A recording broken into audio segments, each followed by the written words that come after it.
some carriers give you so little for your older busted phone you just end up living with it? I don't think so. Verizon lets you trade in your broken phone for a shiny new one. You break it, we upgrade it. You dunk it, doggy bone it. Slam it, wham it, strawberry jam it. We upgrade it. Get a 5G phone on us with select plans. Every customer, current, new, or business. Because everyone deserves better. And with plans starting at just $35, better cost less than you think. Today is Monday, November 29, 2021. Coming up on Roland Martin Unfiltered, streaming live on the Black Star Network. The state of Alabama, they are fining the city of Montgomery $25,000 for renaming a street after civil rights icon Fred Gray. Why? Because the law says you can't change any Confederate monuments. We'll talk with the mayor of Montgomery, Steven Reed, about this very issue. Two trials we have our eye on. Chicago judge begins questioning prospective jurors for former Empire actor Jussie Smollett's trial today in Chicago. And in Brooklyn Center, Minnesota, they're preparing for tomorrow's start the manslaughter trial of a former Minnesota police officer who fatally shot a black man while yelling Taser during a traffic stop for arrest earlier this year. A black man in New York who spent 39 years in jail for rape he did not commit is now a free man after discovering serious flaws with his prosecution. A star high school baseball player in the state transfers schools after a school assistant athletic director said the student got his speed not from running track but from running from the police. And some sad news to report. Designer Virgil Abloh, Florida lawmaker Carrie Meek, the man who broke the color barrier in golf at the Masters, Lee Eldred, all passed away this weekend. Folks, it's time to bring the funk on Roland Martin Unfiltered on the Black Star Network. Let's go. He's got it. Whatever the biz, he's on it. Whatever it is, he's got the scoop, the fact, the find. And when it breaks, he's right on time and it's rolling. Best believe he's knowing. Putting it down from sports to news to politics. With entertainment just for kicks, he's rolling. It's on go, roll, roll, y'all. It's Roland Martin, yeah. Rolling with Roland now. He's funk, he's fresh, he's real, the best, you know he's Roland Martin now.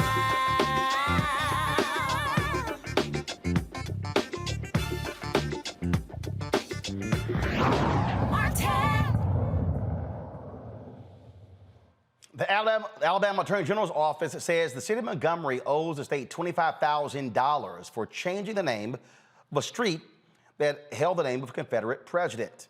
In a letter to the city, the Alabama Attorney General's office said the city violated a 2017 state law protecting Confederate monuments and other long-standing memorials. Last month, Montgomery city leaders renamed Jeff Davis Avenue for longtime civil rights attorney Fred Gray, who represented Rosa Parks, Dr. Martin Luther King Jr., and others. Now, of course, there was a major ceremony that took place in the renaming of this. It was a pretty big deal in Montgomery. But your Republican lawmakers, they have been staunch defenders of racist Confederates in that state. Joining us right now is Mayor Steven Reed. Mayor, glad to have you back on Roland Martin Unfiltered. Same thing happened in Montgomery, where they find the city there when Mayor Randall Woodfin took down a major Confederate statue. What's quite interesting, Republicans love talking about local control, yet they don't want local control when it comes to what you do in your state, in your city, when it comes to Confederate monuments. Absolutely, Roland. Thanks so much for having me. You're exactly right. You know, the hypocrisy, once again, is being shown, I think, by the actions taken by the state in this case. Republicans like to speak about home rule. They like to speak about the power of local government, and they like to speak about why they don't like federal government overreach. But yet at the same time, you see them doing that from state legislatures all around this country when it comes to cities, in particular cities that are majority-minority cities. And this is one of those instances where we knew it was the right thing to do, to take down the name of Jeff Davis Avenue and rename it after attorney Fred D. Gray. And we're proud to do that. And, you know, no case or no fine is going to stop us from moving forward, because there are also other things that we have to reevaluate, whether it be the other names of other streets, parks, or other entities that are named after Confederate soldiers and leaders that just don't fit where we are right now as a city and should have never been honored in that way in the first place. Well, again, this was a move by Republicans in that state. They have been staunch defenders of the Confederacy. Alabama still has a Jeff Davis holiday. And so what's interesting is that they want to tell these majority black cities what they can and cannot do. You're absolutely right. And I think, what we're trying to do as mayors is, push our vision for New Montgomery, or in Mayor Woodfin's case, a New Birmingham forward. And really want to turn the page on the past. And this is part of it. Look, I'm the first one to say that symbols, matter, but systems matter more. And so this is part of what I've been trying to do in the 2 years that I've been elected as mayor here in this city. We worked on the systems. We continue to work to improve those and dismantle those that have been oppressive to many residents in this community. But we also know that we've got to change the perception of those that are living in this community, those that visit this community. And when you're in a place that the Equal Justice Initiative calls home, and you have the Memorial for Peace and Justice and the Legacy Museum, it's incumbent upon us as city leaders to make sure that we're forward-facing in terms of how we want the city of Montgomery to be viewed and how we want to project ourselves both internally to our residents as well as externally to investors, tourists, and other community partners, that we are really moving forward and we are really building toward a better future. Well, and the point there is a critical one, because, again, these Republicans in your state, they want to stay in the past where you're talking about moving it forward. And why shouldn't the residents of the city decide who they're going to honor, as opposed to white Republicans in Alabama trying to honor these old racist white relics who lost? Listen, I think it's one of those cases where this was a reactionary measure that was taken after, cities like New Orleans and others around the South in particular started taking down statues and started changing names in a reflection point of where we were as a nation. And you saw this overreaching law come out and say not only did it apply to statues, but it applies to other monuments as well, applies potentially to schools. Does it apply to streets? And those are things that we're questioning from our standpoint is, where does it stop and where does home rule begin? And that's what we can't quite figure out, because the rules keep changing without legislatures really making laws like this on the fly, based on emotion, and not really based on the true concepts of law as it should be applied to municipalities or to states themselves when it comes to issues such as this. So is it a one-time fine or is it a recurring fine? It is a one-time fine, but the concern here is, as I mentioned, we've got two high schools, one named after Robert E. Lee, one named after Jefferson Davis, where I graduated high school from, that are right now being reviewed by members of the community to have those names changed. So the question is, are they going to be fined as well? We also put together a street renaming committee made up of our longtime state archivist here, Dr. Ed Bridges, and many others, Dr. Howard Robinson, the archivist at Alabama State University, to really look at the names of streets, parks, and other entities. And they've come up with suggestions that are at least more than 10 that also should be renamed. So the concern that we have is, if we're fined on this case, can we pay it? Yes, we've had donors from in the city, in the state, and out of state offer to pay the fine at no expense of taxpayer dollars or no expense of the taxpayer itself. However, the question is, if we're really going about correcting the record, as I like to call it, and we move forward, and I plan to do so, with changing the names of other streets and parks and other facilities, then those fines do start to pick up. Those fines do start to add up. And the question becomes, are we better off challenging what the state has done. You know, Dr. King once said law and order exist for the purpose of establishing justice, and when they fail to do so, they become dangerously structured dams that prevent the social progress. And that's really what we have to think about from our end here at the city is, you know, where do you start and where do you stop where this is concerned? Can we pay the $25,000? Yes. But I think the bigger issue is, do we need to make a statement as it relates to legislative overreach coming from conservative state legislatures and what they are doing, in particular as it relates to cities and urban communities, not only here in Alabama, but throughout the state and throughout this nation. But again, you've renamed it. They're going to fine you. They can't force you to return it back to Jeff Davis Avenue, correct? That is correct. Okay. All right, fine. Give them the damn money. All right, all right, fine. What else to take down? Okay. Mayor Steven Reed, we appreciate it. Thanks a lot. Hey, always good joining you, Roland. Thanks so much. Keep up the great work. I appreciate it. Thank you so very much. All right, folks, bring my pound to Dr. Julianne Malveaux. She's the Dean of College of Ethnic Studies, California State University, Los Angeles. Dr. Omekongo Dibinga, Professorial Lecturer, School of International Service, American University. Maurice Davis, Civil Rights Attorney. Glad to have all three of you here. Here's the deal, Julianne. All right, y'all want the money? All right, here it is. Fine. Take them racist ass symbols down. Hey, you know, GoFundMe. This is Right. easy to deal with. You know, I know there are all kind of people all over the place who say, just get rid of this, you know what, mess. I applaud the mayor and I applaud their street renaming commission as well as what they're doing with the schools. There is no way that a Black child should go to a school that's named after any Jefferson Davis.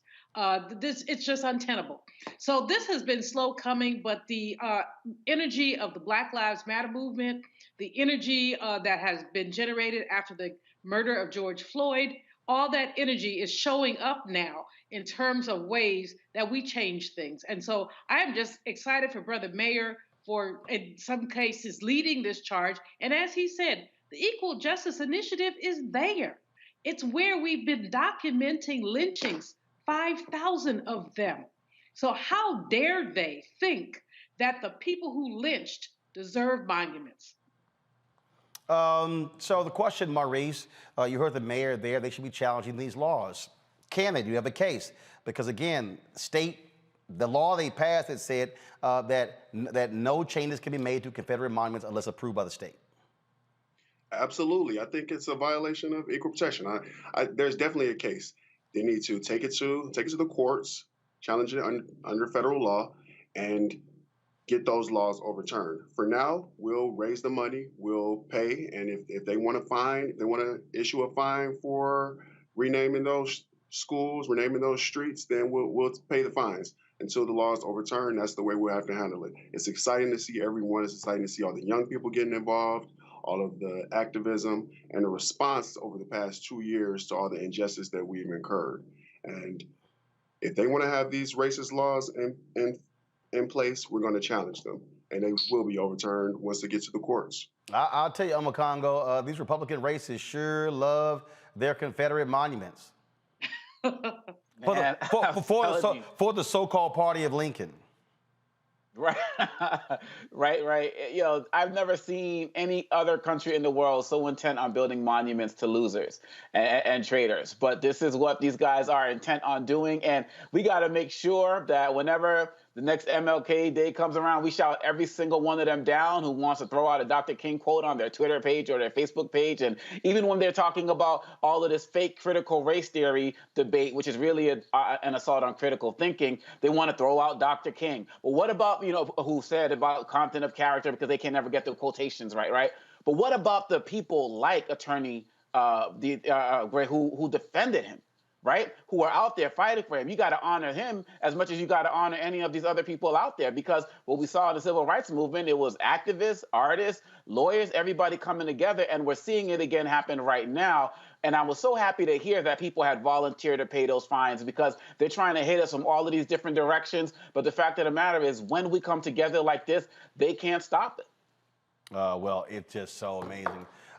Again, as I said, to hear the party of Lincoln love and defending their Confederate signs. All right, folks, I got to go to break. We come back. We're going to talk about several different issues. First and foremost, two major trials beginning, one in Chicago, one in Minnesota. Also, a recap of the Bayou Classic this weekend. Southern University and Grambling State will show you some of the festivities there as well. In addition, a black man who served prison time for rape he did not commit. Now he's been fully exonerated. And a woman wrote a book. It is a movie being done about her story. Now, one of the actors is dropping out of it as a result of that exoneration. We'll tell you all about that on Roland Martin Unfiltered right here on the Black Star Network.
Betty is saving big holiday shopping at Amazon, so now she's free to become Bear Hug Betty. Settle in, kids. You'll be there a while. Ooh, wait.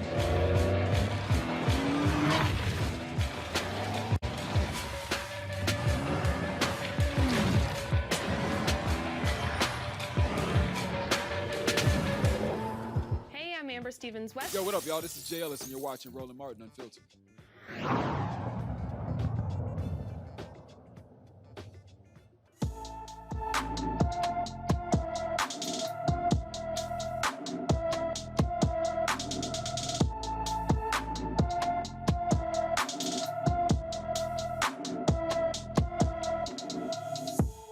Kiasia Renee Hampton has been missing since October 2nd, 2021. The 16-year-old was last seen in Oakland, California. She stands approximately 5 foot 2 inches tall, weighs about 120 pounds, with black hair and brown eyes. Kiasia was last seen wearing a black hooded sweatshirt and blue jeans. If you have any information regarding Kiasia Renee Hampton, please call the Oakland Police Department at 510-238-3641, 510-238-3641. Today in Chicago, jury selection has started in the trial of actor Jussie Smollett. Smollett faces 6 counts of disorderly conduct for allegedly making false reports to police that he was the victim of a hate crime. In January of 2019, the Fox series Empire star told Chicago police he had been assaulted by men using racial and homophobic slurs, but the investigation alleges that the actor orchestrated the whole incident as a publicity stunt.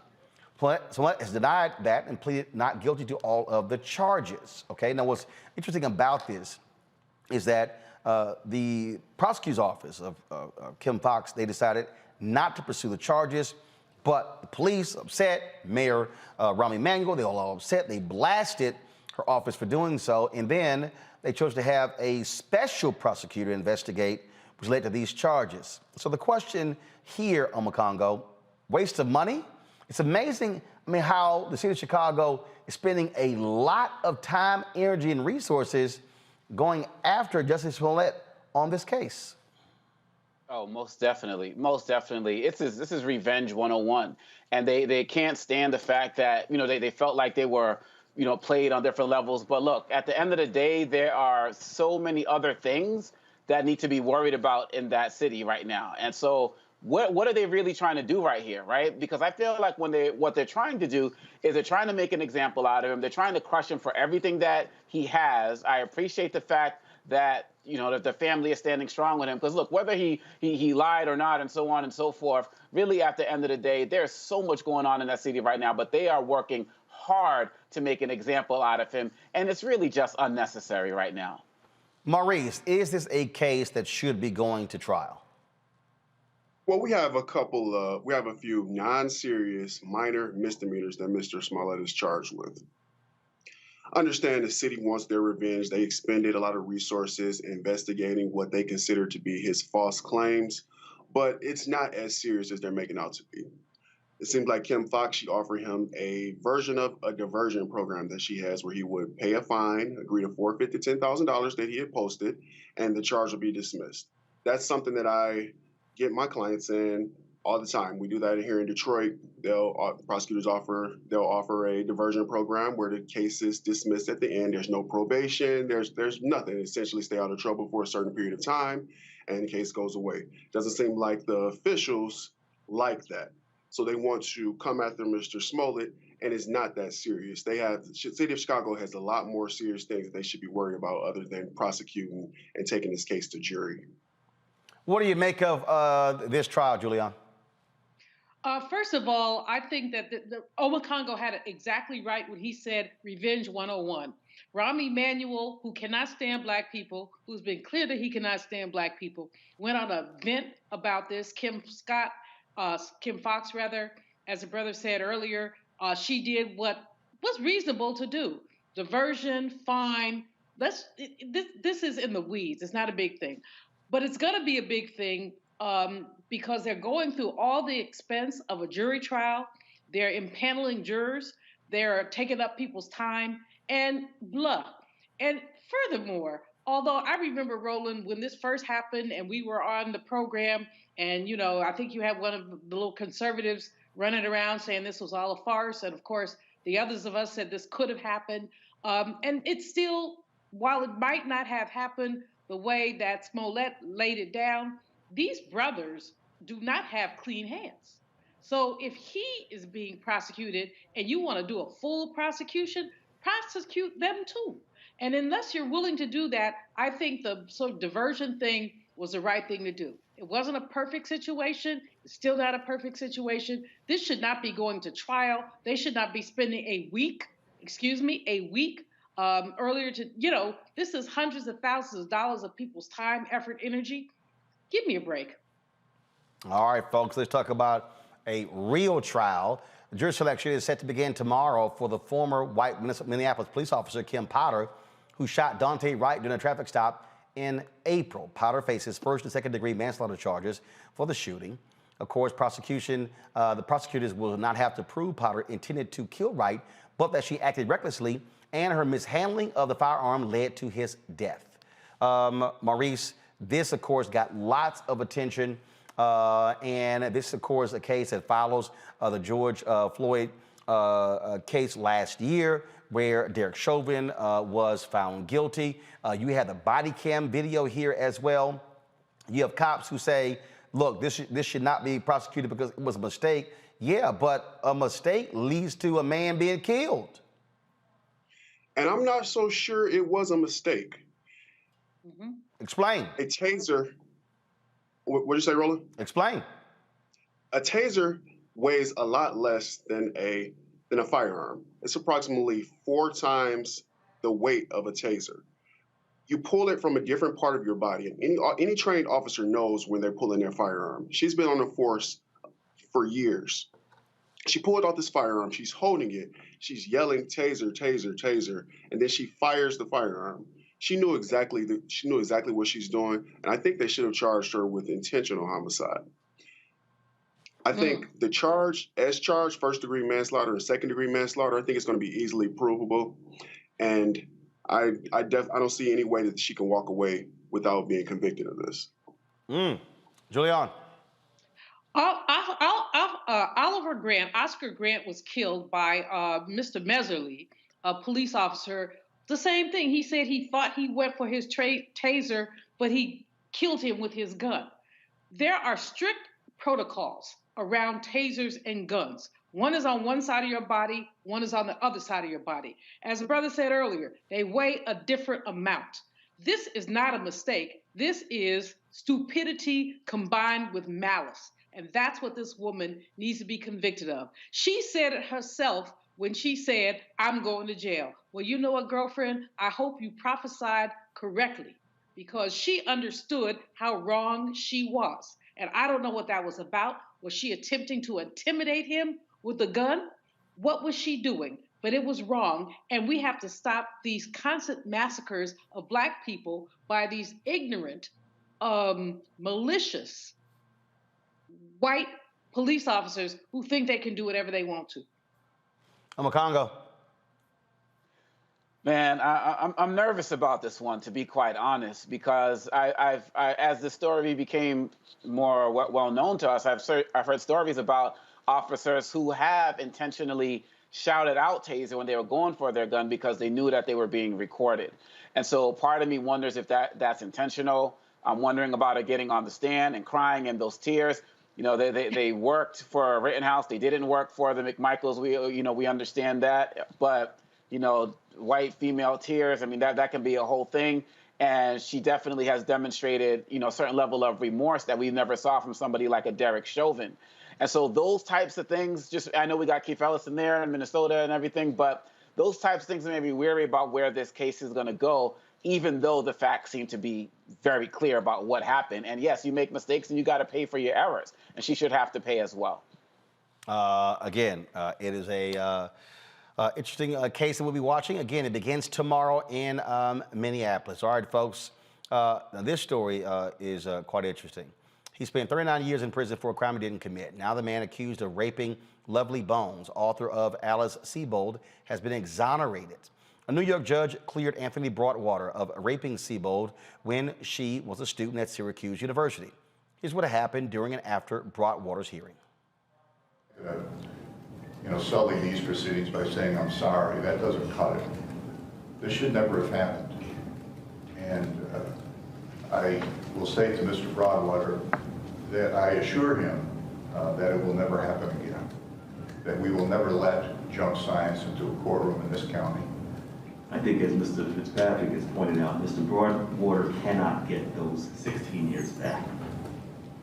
But based upon my review of the motions and the representations of counsel, this court grants the defendant's motion. They take his conviction, and the indictment is hereby dismissed.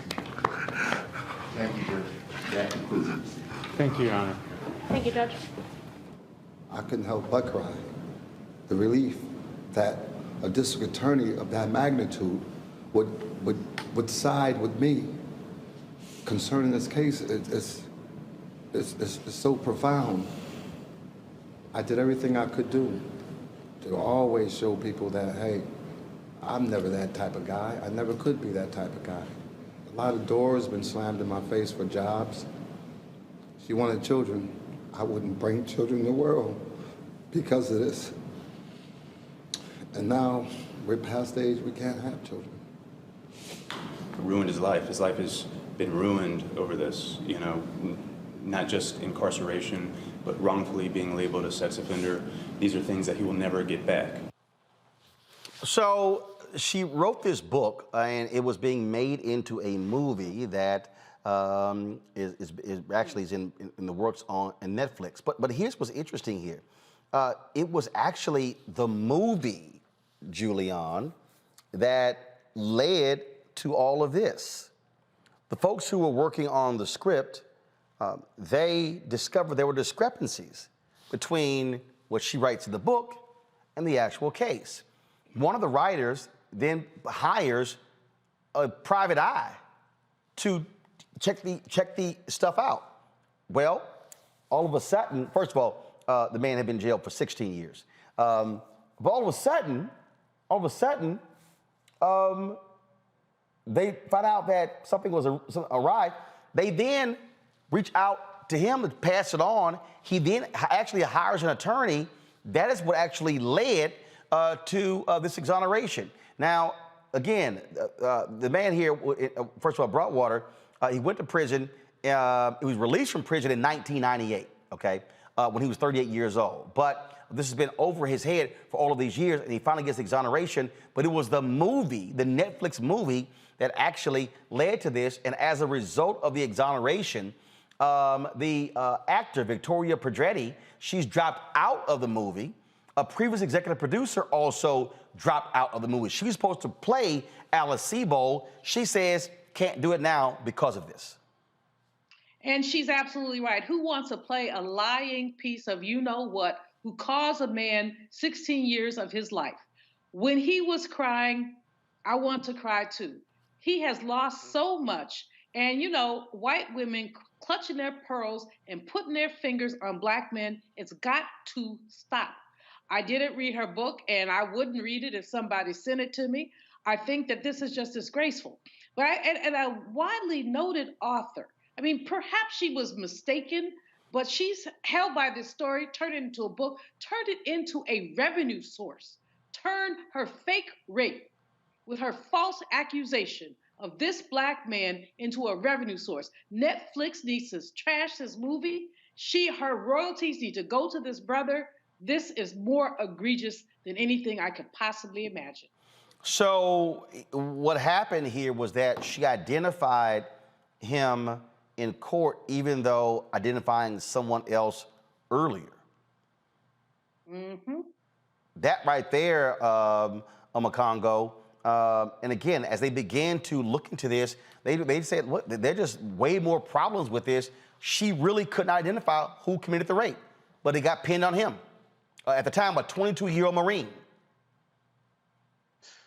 Man, just like Dr. Malvo said, I wanted to cry too watching that. And we could, I'm just thinking about the failures of the court system, that it would take somebody working on a movie to see some discrepancies that this court couldn't find. And why couldn't they find it? Because this was another throwaway brother who nobody cared about, despite his military experience. People always want to go down when they get these particular suspects, oh, they got a record, oh, they served time, or they dropped out of school, whatever. This man was in the military, you know, a veteran, 16 years of his life, and having to live that life. I know people who've had to go through the whole thing about coming out of prison for crimes they committed. I don't know anybody who's been on the sex offender registry, but to be on that in addition to already being an ex-convict, it is ridiculous. And somebody needs to come off some serious paper, because this brother has lost the opportunity. I'm thinking about my own kids right now. He's lost the opportunity to do that, right? He's lost the opportunity to raise a family,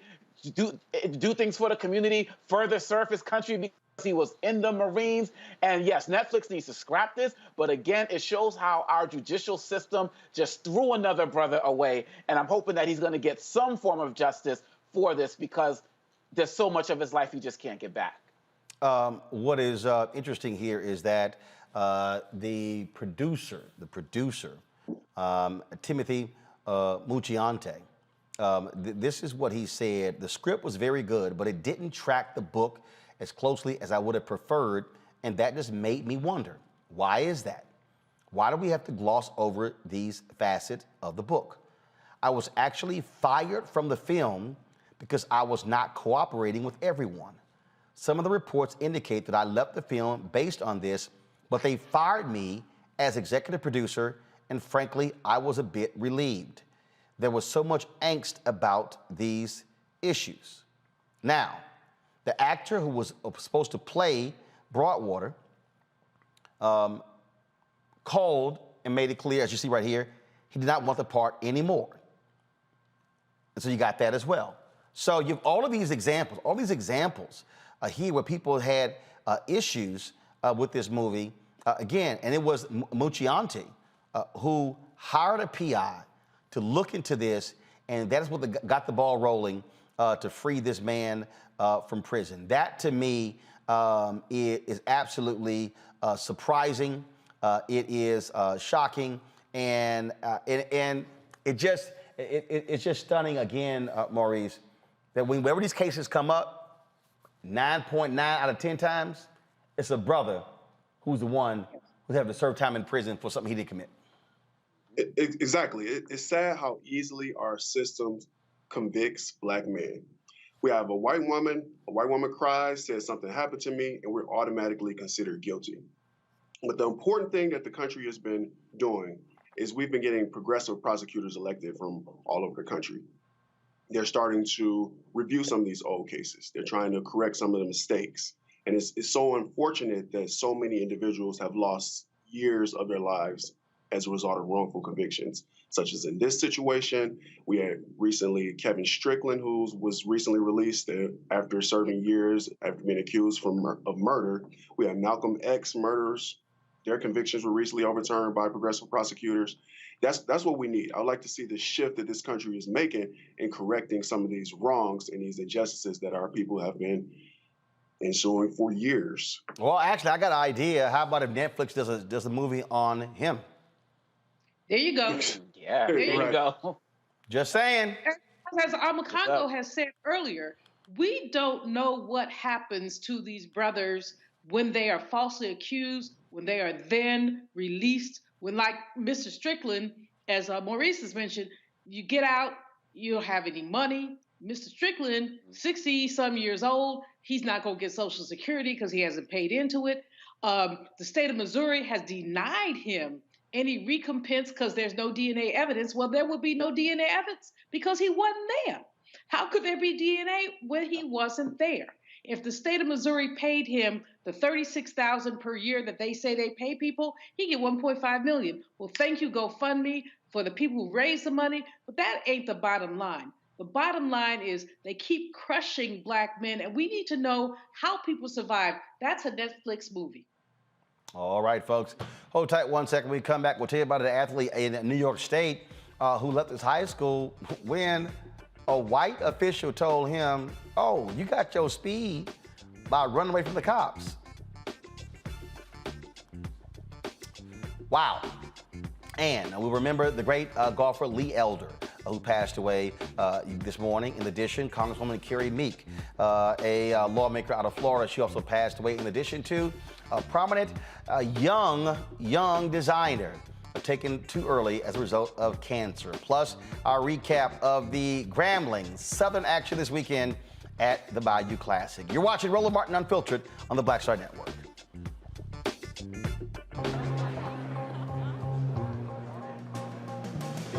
Are the stars out tonight?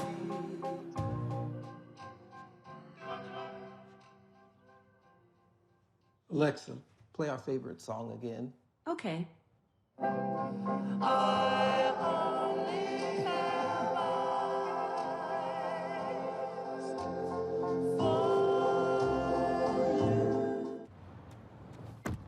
Oh, that spin class was brutal. Well, you can try using the Buick's massaging seat. Ooh, yeah, that's nice. Can I use Apple CarPlay to put some music on? Sure, it's wireless. Pick something we all like. Okay, hold on. What's your Buick's Wi-Fi password? Buick Envision 2021. Oh, you should pick something stronger. That's really predictable. That's a really tight spot. Don't worry, I used to hate parallel parking. Me too. Hey. Really outdid yourself. Yes, we did. The all-new Buick Envision, an SUV built around you. Once upon a time, there lived a princess with really long hair who was waiting for a prince to come save her.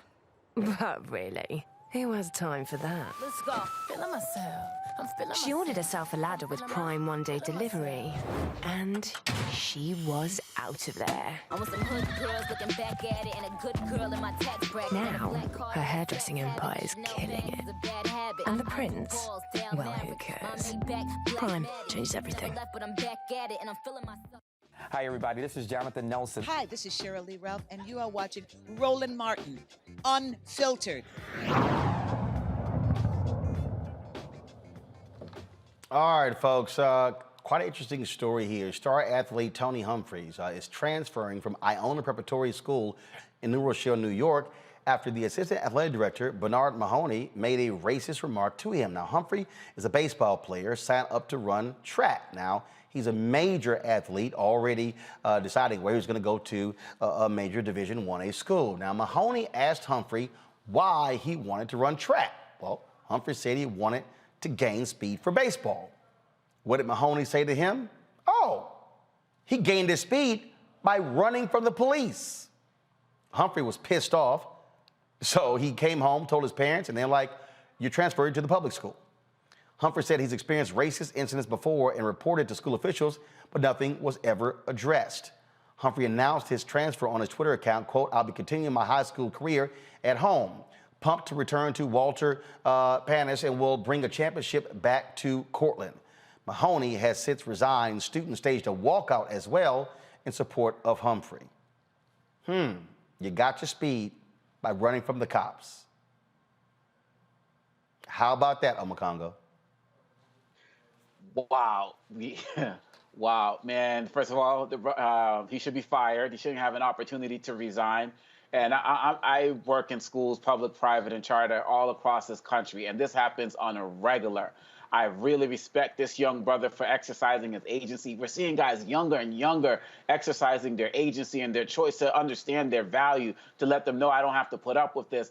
There are a lot of other kids who don't have that same level of platform or fame to be able to make a move like that, and they're kind of stuck in those situations. But I'm hoping that this will further call that out because it's happening more often than we know. And kudos to those students also. But look, man, this happens all of the time. And this is not, I'm sure this is not the first instance, because the brother said that there have been many instances of this happening. And I really believe that these guys really got to get on point in terms of understanding that these kids are waking up. They've been inspired by people like Colin Kaepernick and just so many other people out there, and they have a platform as well. I'm sure that this brother has more followers than the guy who resigned. So they're going to be drawing more attention to this, and these schools better get on point right now, because there's going to be a lot of cameras showing up on these doors as these stories start to come out even more. Julian. You know, first of all, I got to give kudos to my alma mater, Boston College, for he has chosen to go there, and I'm excited about that. And I hope that BC acts right, and usually they do, but not always. These PWIs don't always know how to act around our people. But secondly, I think that that Mahoney, whatever his name was, should never be allowed to work with young people again in his whole entire lifetime. I mean, this is not the first time he's made these kind of comments. Clearly, he's done it before, and clearly he's gotten away with it. This young brother has actually said there have been comments before. He reported them. He took it to the top. They didn't do anything. So his parents probably said, look, enough is enough. Our child does not need to be denigrated by an idiot who doesn't have enough sense to applaud his commitment to his athletic career. So, again, as Congo says, our young people are saying over and over again, we ain't putting up with this. Before folks put up with it, we swallowed it. We said, okay, well, it just was that one time. No, this is systemic. It is a systemic way of treating young Black men and women, especially when they're athletes, but also when they're scholars. It has to stop. You know, this is the thing here, Maurice, is like the brother's just trying to play baseball, but look, it is. Look, you got these old white folks, and that's how they think. And so imagine what they say about other athletes. Exactly. It's completely outrageous. And as Congo stated, it happens all the time to African Americans in different situations. As a criminal defense and civil rights lawyer, I talk to an individual who may be charged with their first offense every day. I hear the comments that are made from police officers and people in the community about a person who has a lack of criminal history. They may make a traffic stop, pull this person over, run their background and say, oh, wow, you're 25 years old and have no criminal record, or you're 40 years old, you have no felonies. Historically, African Americans were portrayed as criminals, and this faculty member was completely out of line, perpetuating that stereotype. Yeah, all black people have some contact with the law, have some type of criminal history. He was racist. He was completely out of line. His comment was uncalled for, and I'm glad he's no longer employed. All right, folks, a nearby state, New Jersey, where Rutgers University has inaugurated its first Black president, Jonathan Holloway, earlier this month. He is the 21st president in the school's 250-year history. He's been in office for 18 months, but his inauguration was postponed due to the pandemic. Before Rutgers, he held leadership positions at some of the nation's most prestigious universities, like Northwestern University and Yale. And so we certainly congratulate him on his inauguration. All right, folks, we come back. We're going to talk Bayou Classic, our wrap-up, if you will. Also, we'll talk to Rodney Brooks about fixing the racial wealth gap in America, and we'll pay tribute to some of our elders, now ancestors, including golfer Lee Elder, Congresswoman Carrie Meek, as well as one of the world's top fashion designers, Virgil Abloh. That is all next on Roland Martin Unfiltered on the Black Star Network. Don't forget to download our app. Our goal is to get 50,000 50,000 downloads by the end of December. So please download it on your Apple Android phone, Apple TV, Android TV, Roku, Samsung TV, Xbox, Amazon Fire Stick as well. And also, if you want to support Roland Martin Unfiltered, please do so by joining our Brina Funk Fan Club, where every dollar you give goes to support what we do every single day. And so Cash App, $RM Unfiltered. PayPal is R Martin Unfiltered. Venmo is RM Unfiltered. Zelle is Roland at RolandSMartin.com. Roland at RolandMartinUnfiltered.com. Folks, I'll be back in a moment.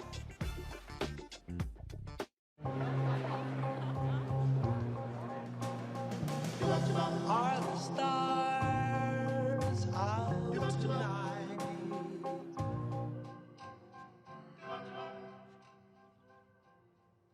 Alexa, play our favorite song again.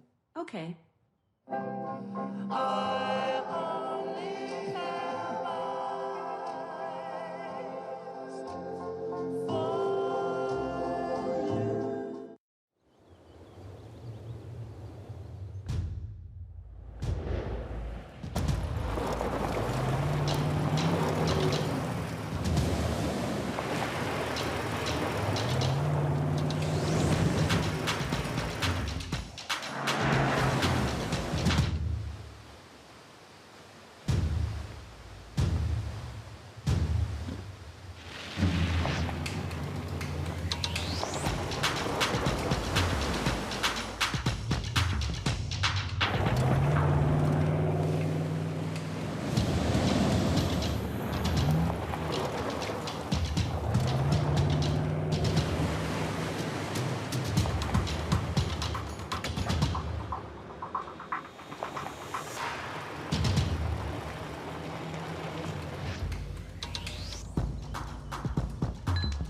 Maureen is saving big holiday shopping at Amazon. So now she's free to become Maureen the Merrier.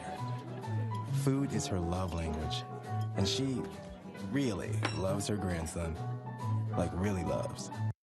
Hey, I'm Donnie Simpson. What's up? I'm Lance Gross, and you're watching Roland Martin Unfiltered.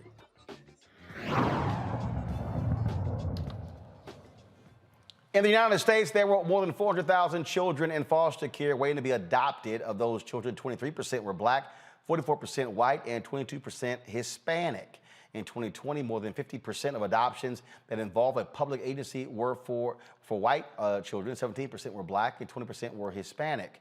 November, of course, is Adoption Awareness Month. Joining us right now is Jasmine Sanders, who joins us from Los Angeles. Jasmine, glad to have you on the show. So let's talk about this issue.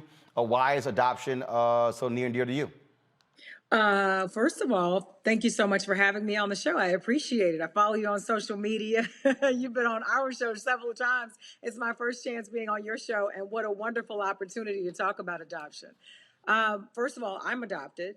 And for many years, it was a subject that I did not feel comfortable speaking about. I didn't talk about it, A, because I was ashamed, and B, because there were so many misconceptions about adoption, about children who were adopted.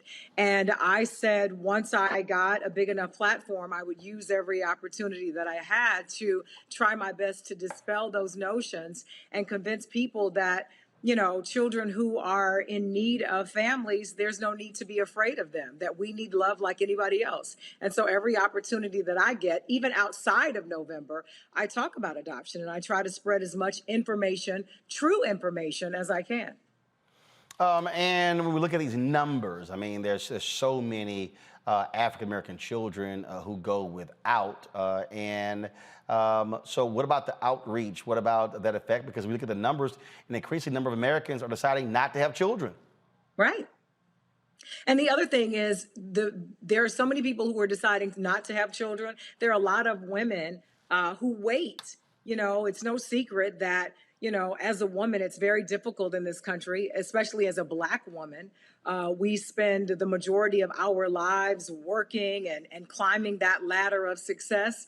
And by the time you look up, you're in your 40s, you know, sometimes your late 40s, maybe even 50s before you take a breath, which is required, right? Because you have to give it all of your time. That is your baby. And by the time you look up and you're ready to have kids, It's either too late, too difficult, or financially, maybe you're not in a position to do so.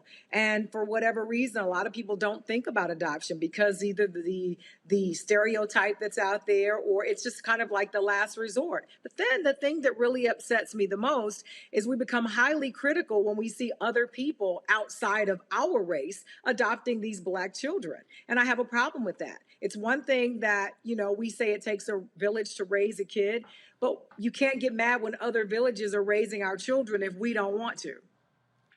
Questions from our panel. Let me start with you, Maurice.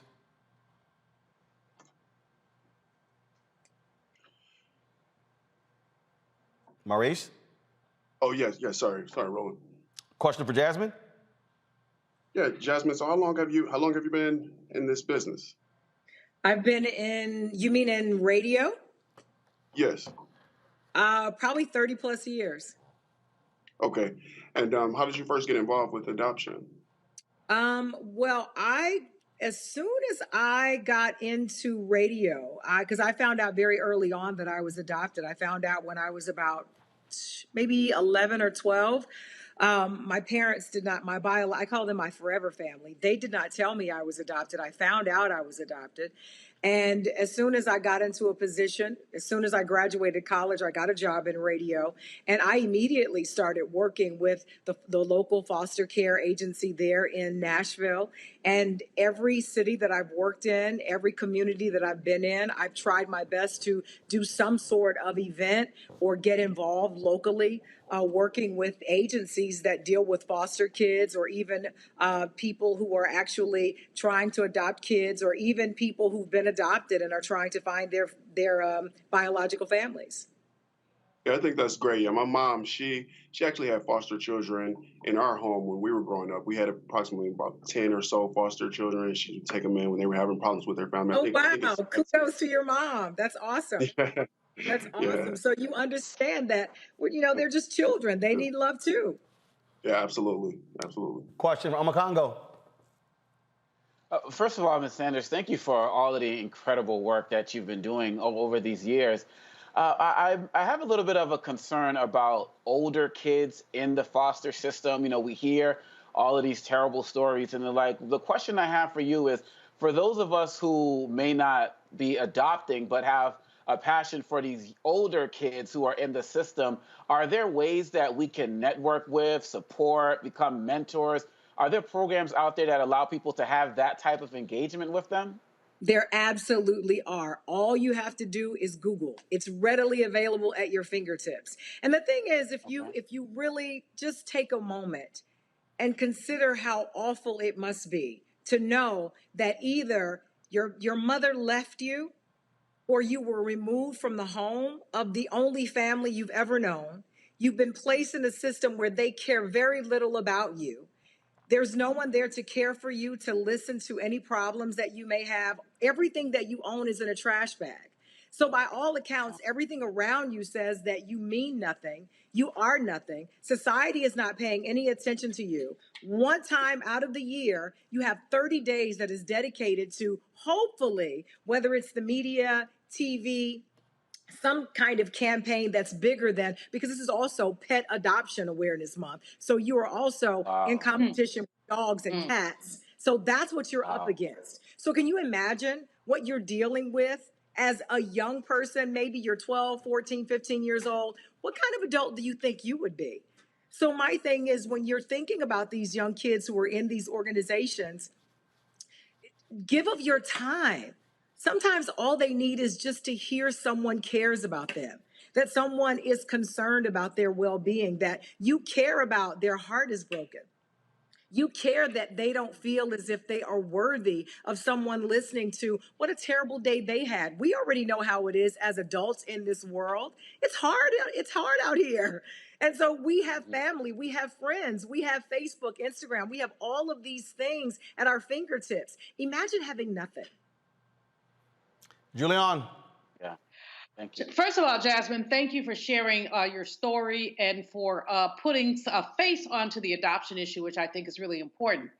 But secondly, I want to raise a question. You talked about transracial adoption. You didn't call it that. You said we get mad when other people adopt our kids. But my experience in the foster care system has been that there's enormous racism.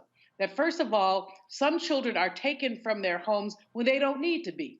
When you have Absolutely. some artificial rule that says you have to have one bedroom per child. I would just spend Thanksgiving at the house I grew up in. I'd look around there and say, how did my mother raise 5 kids in this itty bitty house? And one bathroom, and we figured it out. But the second thing is when Black folks who have limited resources want to go to adopt, they also often have challenges. And I have at least 2 sister friends who've tried to adopt. They got to that age, as you said, you get to be about 50. You didn't have the kid. Now you want one. But if you don't have the money or the partner or this, you can't get one. So while I agree with you, any port in a storm for a child is important. But what can we do with a foster care system to eradicate some of the racism there that makes it more difficult for Black folks to adopt our own?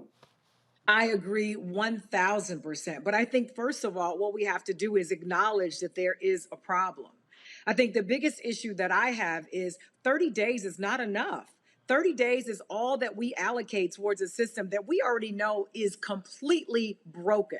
Not only the system itself, but the infrastructure in itself that doesn't really even support the system that's there. When you consider the archaic way that it is set up, and you're absolutely right, when you go to adopt, all you want to do is give the kid love. And they make it almost impossible, insurmountable, the types of hoops you have to jump through. But my thing is, why are we not speaking out enough about this? Instead, the majority of the time, you would not imagine the number of battles that I have to fight with people just in a conversation about kids who are in the system. And I'm like, why are we fighting amongst ourselves, talking about these children, perpetuating the stereotypes about these children who really need love? So I think, first of all, it's acknowledging the problem and really sounding the alarm on a much larger scale. It has to be more than just a few of us who are fighting this battle.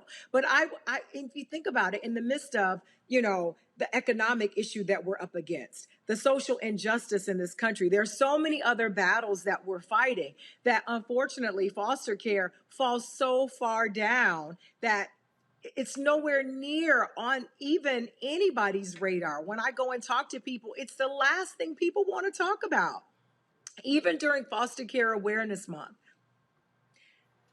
I get really emotional about it because I'm just grateful, Roland, that you would even give me this platform. It's hard to even get people to even give a moment's time to talk about this. And I know when December rolls in, all we'll be talking about is Christmas trees and Christmas gifts and 2022. And there will still be children waiting to be adopted, going into another year of wanting someone to love them, wanting a family, and still fighting these stereotypes and this broken system that's in place.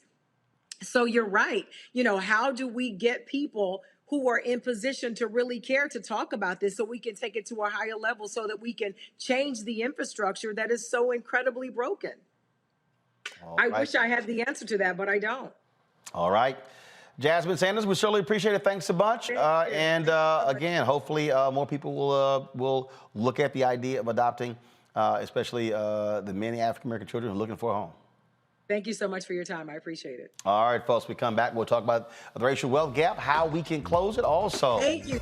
We will talk about the fun we had this weekend covering the Bayou Classic in New Orleans, the 48th annual Bayou Classic. We partnered with Coca-Cola on that, so we look forward to sharing that with you as well. Plus, we will pay tribute to 3 folks who are now ancestors, including golfer Lee Elder. Folks, you're watching Roland Martin Unfiltered on the Black Star Network.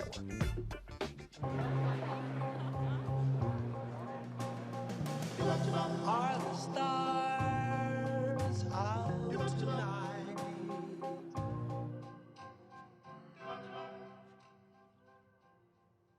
Alexa, play our favorite song again. Okay. I only have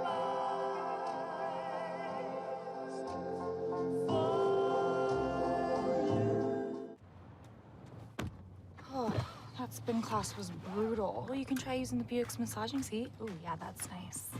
Can Can I use Apple CarPlay to put some music on? Sure. It's wireless. Pick something we all like. Okay, hold on. What's your Buick's Wi-Fi password? Buick Envision 2021. Oh, you should pick something stronger. That's really predictable. That's a really tight spot. Don't worry. I used to hate parallel parking. Me too. Hey. Really outdid yourself. Yes, we did. The all-new Buick Envision, an SUV built around you. All of you. Once upon a time, there lived a princess with really long hair who was waiting for a prince to come save her. But really, who has time for that? Let's go. Feeling myself. I'm feeling She ordered herself a ladder with Prime one-day delivery, and she was out of there. I want some hood girls looking back at it and a good girl in my tax bracket. Now, her hairdressing empire is killing it. And the prince, well, who cares? Prime changed everything. Hi, I'm Vivian Green. Hey everybody, this is your man Fred Hammond, and you're watching Roland Martin, my man, Unfiltered.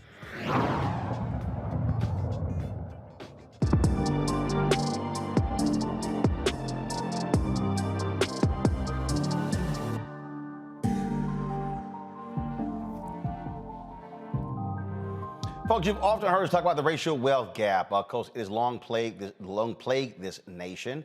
But what can you do to combat it? His new book is called Fixing the Racial Wealth Gap, Racism and Discrimination. Rodney Brooks provides financial literacy and security for Black Americans with the knowledge to build generational wealth. He joins us now from his home in Silver Spring, Maryland. Rodney, glad to have you on the show. And by the way, Rodney is, along with me, folks, a fellow inductee into the 2021 National Association of Black Journalists Hall of Fame. And so that virtual ceremony is going to be held on this Saturday. And so, Rodney, congrats on that. Thank you. Thank you. Thank you for having me today. All right. So, okay, we hear a lot about the racial wealth gap. And others, obviously others say the only way you can fix it is with reparations. Well, that requires hell of a whole lot. So if you're waiting on that, you might be waiting for a very long time. So the question is, what are you saying that can be done? Well, right now. Yes. Well, one of the things I really stress is financial literacy. You know, and we don't know enough. We don't talk to our children about money. We don't talk to our children about finances, and so. You know, the big part is just talking to your children, talking to that next generation about financial planning. And, you know, a big part of that is getting some financial help where you need it, which may involve getting a financial planner. You know, and we know there are not, you know, a whole lot of Black certified financial planners, but there are some, and I think, you know, there's the Association of African American Advisors that can be a source. But you know, if you need help, you know, with your finances, and we know Black people don't invest in stocks, Black people aren't saving for retirement, so we know Black Americans need some help. So get it where you need it. You know, and I try to make this thing as simple as possible and for us to think differently when it comes to money, Rodney. And I remember I was speaking in, there was a housing complex in Bryan, Texas. And I remember this woman, she was saying, look, I don't have no money. She says, I have no extra money. She kept going on and on. And then there was she had a soft drink. And I said, got a question. How much did that cost? And she's like, what do you mean? I said, what you're drinking, how much did that cost? And she said, well, what do you mean? I said, well, how much did it cost? I said, did you pay for it? She says, yes. Then she told me. I said, did you have to drink the soft drink? Could you drink water? Now, I said, that was $1.70. I said, so, I just asked her, how many soft drinks do you buy a week? I said, how many bags of chips do you buy a week? And she looked at me and she said, so you're telling me that if I didn't buy the soft drink, I could save that? I said, yeah. I said, let's just talk about it.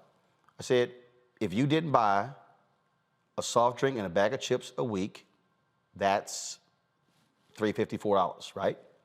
I said, in a month, that's $16.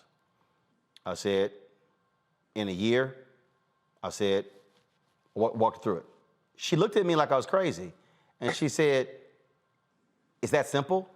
I say, yeah, actually it is. And I think part of the problem here is that we make this complicated when it's not complicated.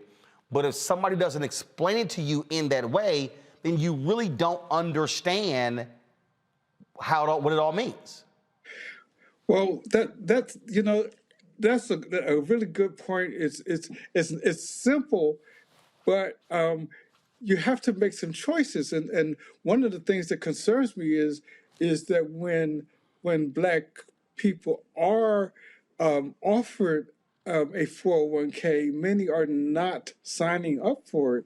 And that's what they call free money when your employer matches up to 4%. Because the person how they may be thinking, I can't afford to sign up for that 401k because I need all of that money to pay my bills. Mm-hmm. That's sort of how so I get that thinking, but what you're saying is, yes, you then have to adjust your bills to accommodate the 401k because you're going to need and want that savings. Yes, and when you can't wait until you're 50, 60 years old to say, uh-oh, I didn't save anything for retirement. Financial planners always say it's never too late, but it is.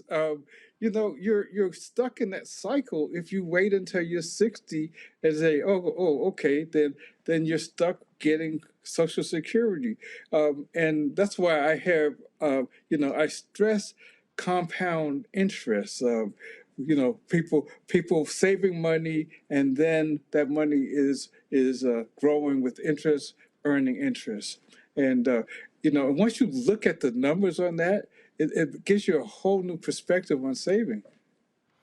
And once you start going into this as well, when you start looking at decision making, do you buy a car? Do you lease a car? How long do you do it? Do you pay it off? Things along those lines. I remember when I got my Navigator.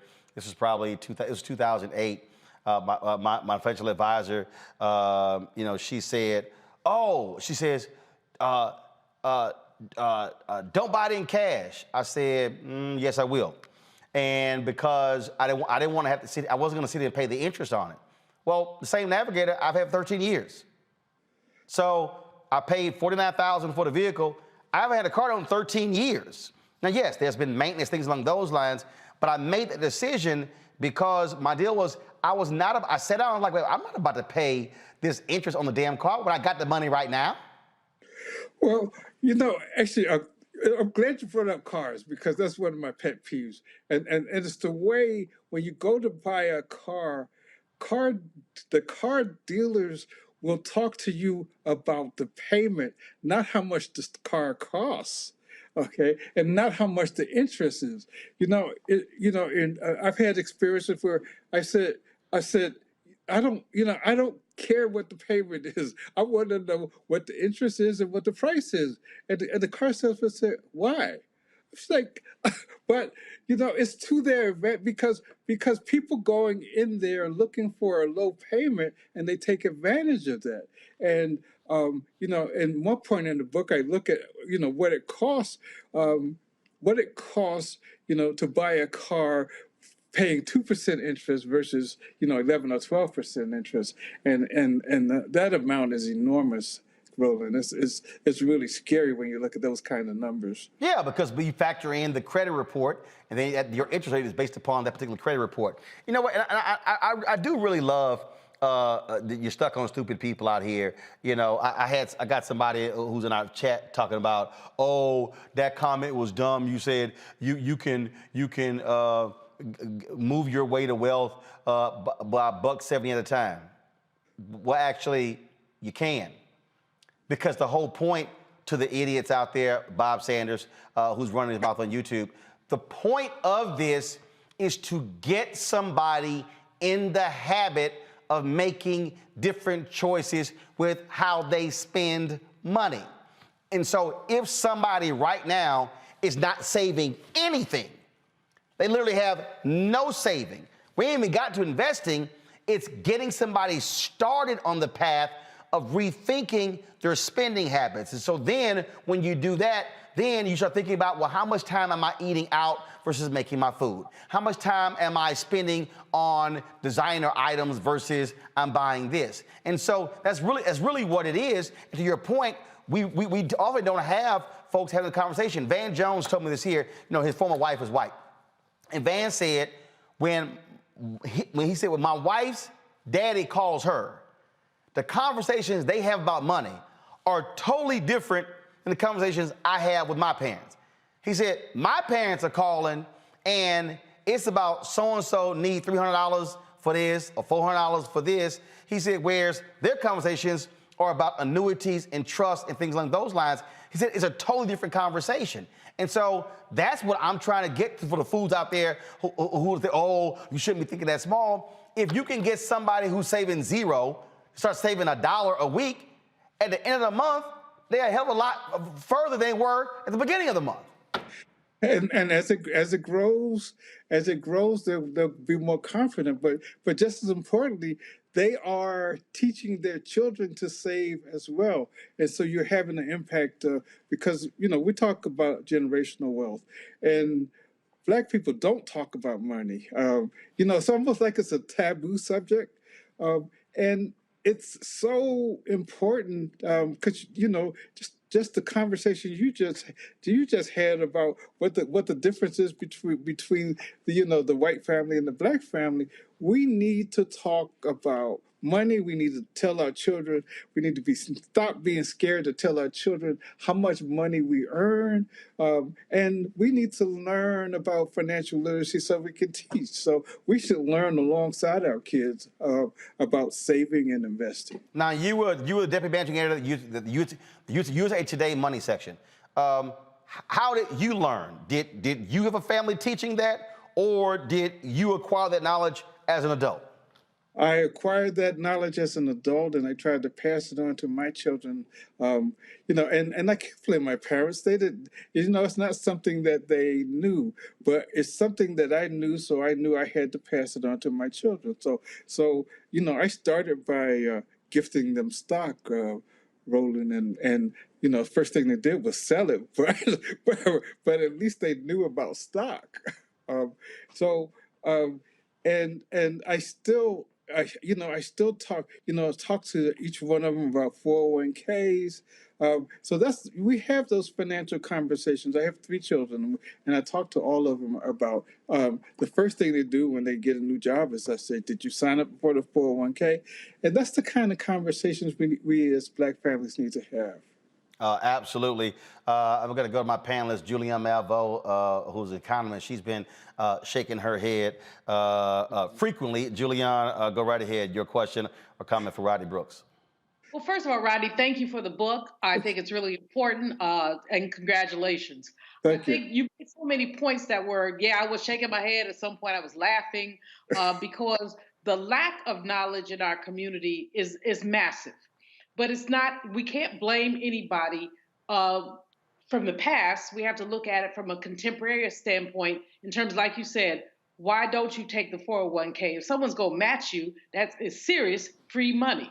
If you put 1%, 2%, 5%, it's really free money. And there's so many other things to say. But I want to talk to you about another issue because Roland opened the conversation by saying, don't wait for reparations. Now, I am a member of NARC, the National African American Reparations Commission, and those who know me know I'm very passionate about the issue of reparations. I ain't waiting for them, but I'm going to fight for them. So no, I'm talking about the people who are waiting. Ain't nobody waiting. Yes, they are. Yes, they are. Yes, they are. Julianne, yes, they are. There are people who right now are not even thinking about saving or investing because they're waiting on reparations. And what I'm saying is, if you're going to do it, do both. But stop waiting. Just like there are a lot of Black people who grew up, man, I can't wait till my ship come in. Do you even live near water? Your ship ain't coming. I know, I'm sick. You know what I'm talking about. It's a whole bunch. You know all the phrases. There are a lot of people in our community who are waiting on other things to happen. Man, if I hit that lottery, you're not. So stop spending $100 a month on them lottery tickets. The issue is both and. We both have to struggle for economic justice, and we have to be financially responsible. And that's the kind of conversation we need to have about both ends. Brownie, take a minute to talk a bit more about the credit score, because I think a lot of people don't understand, when you don't pay your bills, those chickens will come home to roost, to use a metaphor, Roland. But if you don't, what's the difference between having a 750 and a 650 credit score? Well, a lot of people don't understand what goes into a credit score, and so um, so the difference between getting that 2% interest, when you buy a car and 8 or 10% is the difference between that 720 and that 600 credit score. And in my book I have the chart, but it has it includes history, but 35% is your payment history, 30% is based on your outstanding debt, and 15% is the length of your credit history. And then if you get new credit cards, if you even apply for new credit cards, that does count. Um, you know, my wife and I were looking at getting rid of a couple of credit cards, and we didn't do it. We just stopped using them because even getting rid of credit cards can lower your credit score. It's just there's just so many things that people don't understand about credit scores. Well, I'll tell you for me, I went through bankruptcy 2004 and then 2008, and my whole deal was, you know what? I started breaking down what are you actually using credit for? I mean, seriously. I mean, it really came down to just two things: a car or a house. That's really what it came down to. And so for me, then when I realized they were like, "Well, Roland, you keep paying stuff off, hurts your credit score." I was like, you know what? Well, damn the credit score. I said, I'm just gonna focus on being debt free, and so damn the credit score. Cause look, if it just got to the point where it's a game. I did a whole 1 hour show when I was on TV1 on credit. And it is a game that is being played that we're getting screwed with. And it's the people who are getting furniture on credit, who are living that's who they're targeting when it comes to the credit deal. And I just got to the point right where I was like, you know what? Damn it, y'all, give me whatever number you want to, but I ain't trying to buy another house or another car. If I do, I'm gonna pay it in cash because I'm trying to live a debt-free existence. And I didn't want to get trapped in that whole world of, well, this car, don't pay it all off. I'm like, damn that. Look, I ain't trying to pay it off. I ain't trying to even look at it.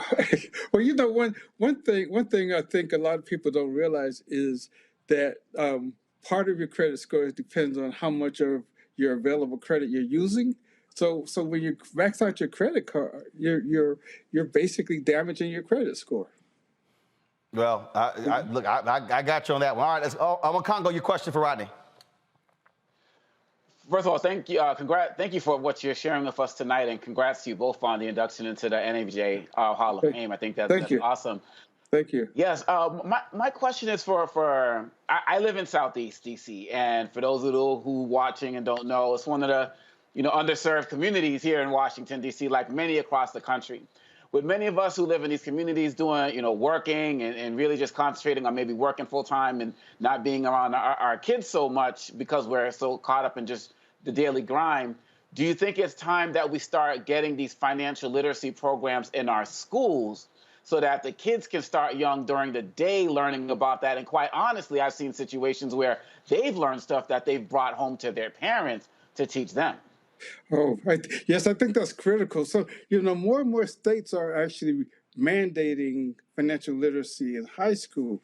But, one good example is the Ariel Academy in Chicago, and I know Roland knows about it, where they start teaching kids in kindergarten, and by the third grade, they're basically turning over stock portfolios for them to manage. And the good thing about that program at the Ariel Academy, started by John Rogers, is that that the parents get involved, and while the kids are learning and they end up earning money on stock portfolios, that their parents are learning also. And I think that's a really key part of this is helping their parents learn as the children learn, and that encourages us even to learn even more about financial literacy. I think it should be mandatory in every public school. Maurice? Well, first off, I want to thank you for addressing this topic and congratulations on your book. I think it's very important for our community to educate ourselves about financial literacy. I wanted to address Black-owned businesses. How do you think we go about getting funding and visibility of our Black-owned businesses, and in turn get each other to consistently support our Black-owned businesses that are within our communities? You know, I did do a chapter on Black-owned businesses and why they fail at such a high rate. And you know, one person put it, you know, one of the experts I talked to put it in the way I really hadn't thought about it is we go for low-hanging fruit. So when it comes to businesses, instead of going for something that's different from everybody else out there, we're going for what everybody else is doing. We're also undercapitalized, and most of the time we don't have a business plan. All of those things lead to a really high failure rate. And you know, I've talked to Roland before about businesses and the importance of growing beyond the one-person business. But you know, I think, you know, think about not just thinking about it, but writing a written business plan is imperative.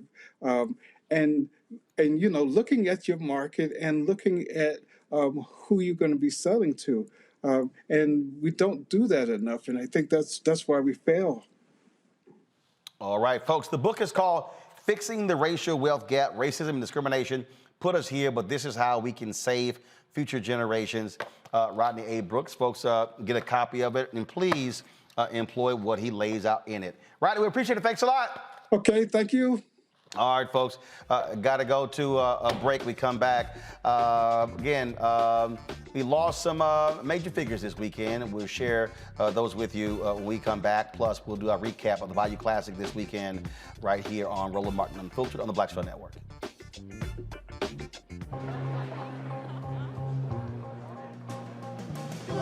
Are the stars out tonight?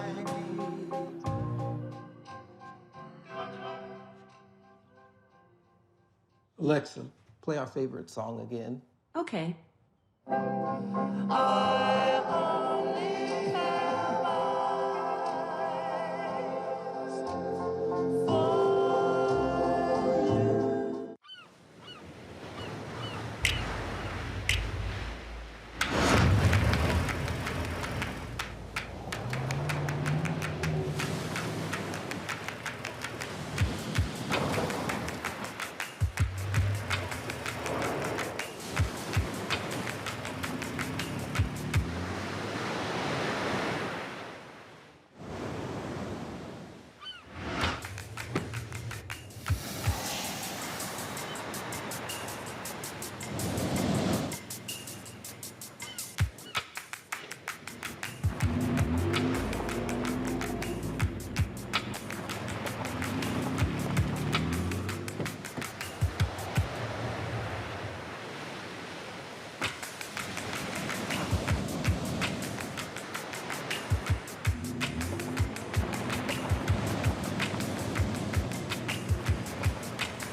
Maureen is saving big holiday shopping at Amazon. So now she's free to become Maureen the Merrier.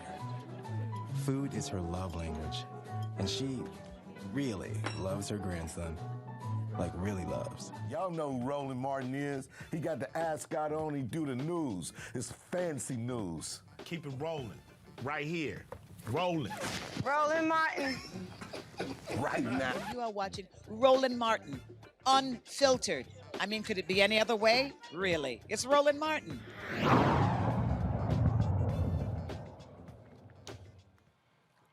Some sad news in the world of fashion. Virgil Abloh, the leading designer who successfully fused streetwear and high fashion, has passed away. His death was announced Sunday by Abloh's off-white label and the luxury group Louis Vuitton Moet Hennessy. Abloh battled a rare aggressive form of cancer, cardiac angiosarcoma. Since his diagnosis in 2019, he had undergone numerous challenging treatments, but chose to keep it private. He was the artistic director for Louis Vuitton's menswear. Again, he's dead at the age of 41. The pioneering black congresswoman from Florida, Carrie Meek, has passed away at the age of 95. She became the first black woman to serve in the Florida Senate since the 1800s, when she was elected in 1978. She started her congressional career in 1992, and at the age of 66, her son, Congressman Kendrick Meek, who replaced his mother, said she treated everyone she came across with respect, no matter what job they held.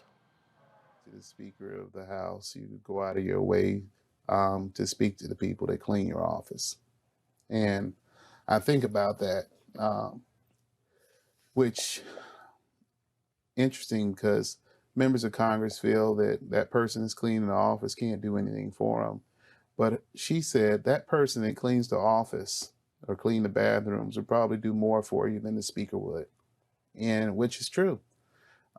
She knew all the names of the janitorial staff. She knew the people in the cafeteria. She knew the Capitol Police officers. She knew the people that worked in the garage, in the Rayburn building, the Cannon building by name. You know, not, hey, he works, or she knew them. And she would talk to them, and they would, do things like, Miss Meek, the weather's changing, or this is happening, or that's happening. And that was her friend. Those were her friends here in this institution. Jillian, your thoughts about the passing of Congresswoman Carrie Meek and Virgil Abloh? It was so good to see Kendrick talking about his mom. She really was one of the most dynamic, outstanding, and as he said, caring person. She spoke to everybody. She knew everybody. She was my soror. I can't say she was my friend because we didn't have it like that, but she was a beloved acquaintance that I really cared a lot about. She will be missed. She really put her footprint on the Congress, and she cared about everybody, but especially about the little people. She never hesitated to remind us that she was a descendant of enslaved people, the descendant of sharecroppers, and that's a sensibility that I like to see many of our African-American elected officials embrace. Congo. First of all, with Representative Meek, it's a demonstration of the class that we're missing from so many of our Congress folks today and representatives. And it's sad to see her passing. And it reminds me of a story or saying that I believe Joe Madison said, be careful, be nice to everybody on your way up because you might see them on your way down. And, Representative Meek was, just took care of everybody. And that's just really important. And as it relates to Brother Virgil, we also have to be mindful of the fact that this happened over the last few days, but today is Chadwick Boseman's birthday, who we also lost to his form of cancer at a very young age. And so to see, and Chadwick and I are born in the same year, and so to see such young talent, such pioneering young brothers just be taken from us so unexpectedly, it hurts, man. And to see all the tributes to Virgil out there, it's great to see that he was appreciated and loved. But, it really just hurts, man, because they say the good die young, but, Karen Meek was an elder, and she was great as well. So we just pay respect to all of them. Maurice? I think you're on mute, Maurice. Representative Meek, she was an icon. She fought for our rights, and it's really sad to hear about her passing. That's why I always say it's important to give individuals their flowers while they're on the earth and can receive them. And I know she received her flowers, and her family is in my prayers. Now, Virgil, he broke barriers. It's important for little black boys and girls to see someone who looks like them in an important position like this. He was the first African-American to design for Louis Vuitton. He was young, but in his 41 years, he made a tremendous impact on the world. He changed the fashion industry, and I know many people who were inspired by his work. And as my brother just stated, it did remind me of Chadwick Boseman's passing. They were both put on this earth, they made their impact, and they were called home early. They both did what they needed to do and made that tremendous impact on the world. All right, folks, we surely appreciate all three of you joining us on the panel today. Thank you so very much, Julian Omokongo and Mel Reese. Got to go to a break. We come back. We'll pay tribute to Lee Elder, the first African-American to play in the Masters, legendary golfer who passed away at the age of 87. That is next on Roland Martin Unfiltered on the Black Star Network. Oh, that spin class was brutal. Well, you can try using the Buick's massaging seat. Ooh, yeah, that's nice. Can I use Apple CarPlay to put some music on? Sure. It's wireless. Pick something we all like. Okay, hold on. What's your Buick's Wi-Fi password? Buick Envision 2021. Oh, you should pick something stronger. That's really predictable. That's a really tight spot. Don't worry. I used to hate parallel parking. Me too. Hey. Really outdid yourself. Yes, we did. The all-new Buick Envision, an SUV built around you. All of you. Betty is saving big holiday shopping at Amazon. So now, she's free to become Bear Hug Betty. Settle in, kids. You'll be there a while. Ooh, where you going? Folks, Black Star Network is here. Oh, no punches! I'm real revolutionary right now. Support this man, Black Media. He makes sure that our stories are told. Thank you for being the voice of Black America, Roland. Stay black. I love y'all. All momentum we have now, we have to keep this going. The video looks phenomenal. See, this difference between Black Star Network and Black-owned media and something like CNN. You can't be Black-owned media and be scared. It's time to be smart. Bring your eyeballs home. You dig?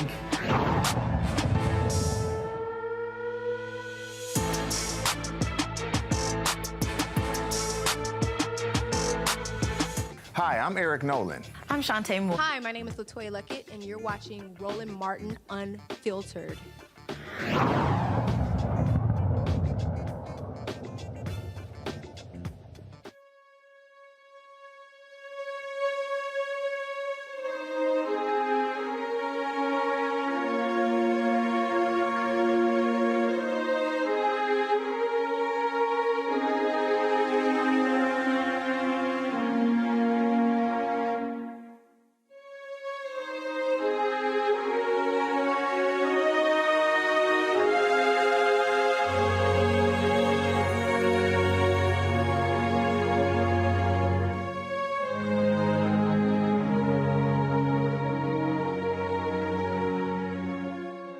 The golf world suffered a major loss with the death of Lee Elder. Folks, he, of course, was a tremendous force in the game of golf. Not only was the first African-American to play in the Masters, he also broke the color barrier in the Ryder Cup, making the 1979 American squad and going 1-3-0 in the United States 17-11 win over Europe. He won 4 times on the PGA Tour. In addition to that, he was a source of pride for many golfers and someone who they reached out to for advice and counsel. This year, he joined Jack Nicklaus and Gary Player as an honorary starter at the Masters for the first time. Health issues prevented Elder from hitting a ceremonial first tee shot, but he was recognized for his accomplishments. Lee Elder is the first black man to compete in the Masters, and in doing so, blazed a trail that will inspire the game of golf and future generations of players.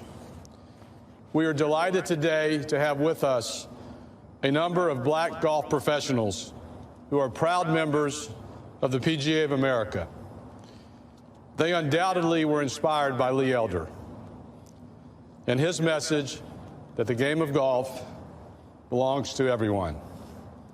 Today, Lee Elder will inspire us and make history once more, not with the drive, but with his presence, strength, and character. Lee, it is my privilege to say you have the honors.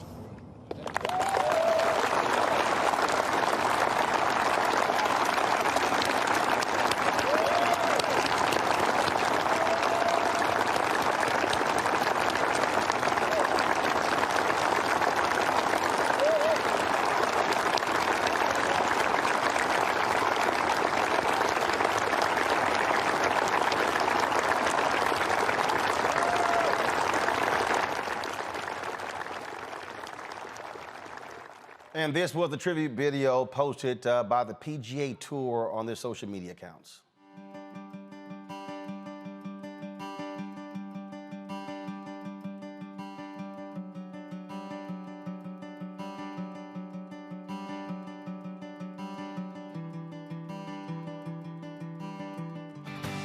Yes, in the middle.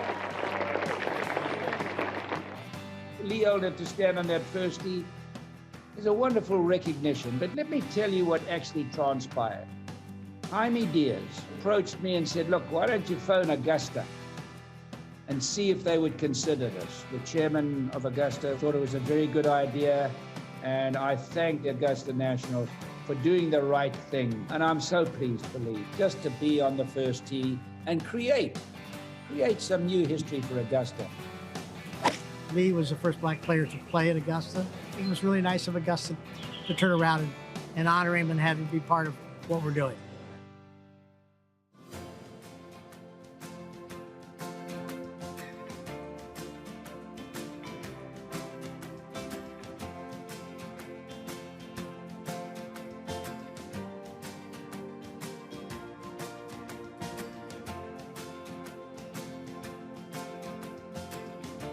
I think it sends a huge message that times are changing for black culture, African Americans, just minorities in general.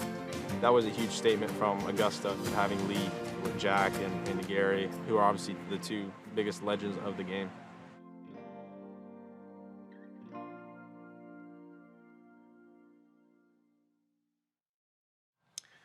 Joining me now is Jeff Champ, family friend and father of professional golfer Cameron Champ, who you saw in that video there. Renee Powell, the PGA head golf professional at Clearview Golf Club from Canton, Ohio, as well as a journalist and fellow golfer Roy Johnson. Glad to have all three of you here.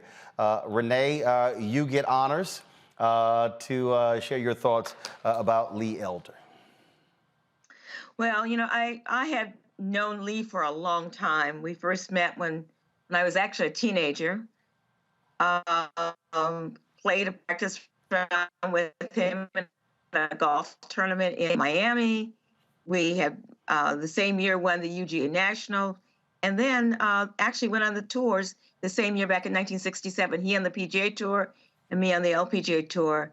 He, over the years, has just been a great friend, and I was so stunned to hear of his loss last night, because I just talked to him about, within the last week, he called me and said that, you know, hey, I've got something I'm really excited about, something that a project the two of us can do together next year during the, at the time of the U.S. Open. So he was looking forward to that. I was looking forward to talking to him after Thanksgiving, and things happened.